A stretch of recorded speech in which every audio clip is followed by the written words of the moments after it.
Okay, so tell me about this bell, the way it says here. So it says San Jose Rogav, so Saint Joseph, but Rogav, that ending is the familiar you plural command form. So it's Saint Joseph, you plural. Like you pray all, for us. you all pray like, for. So it implies that it's not Saint Joseph, a singular entity, but Saint Joseph may be something larger or like minions of heaven. So it's a bit of a fascinating mismatch between subject-verb agreement.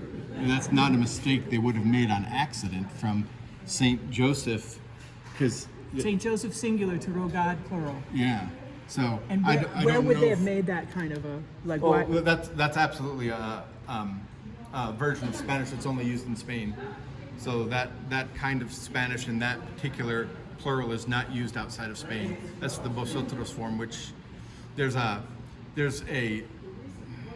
remnant of it in the way some of the Argentinians speak their local dialect, but it is not used in the same. It's used in the you singular.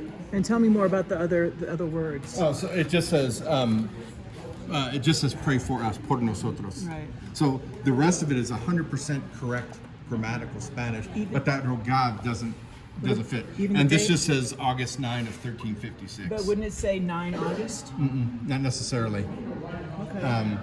So you think it's a 1356 bell? I personally think it's 1356. It looks like some of the old churches that I've seen in Spain as well. Yeah. It's gigantic, it's thick. It has that look. It's not that very smooth casting.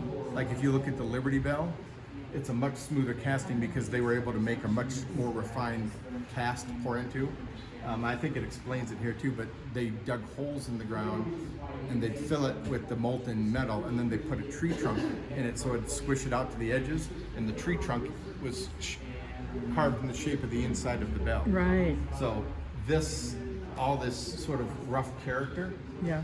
it looks like that style.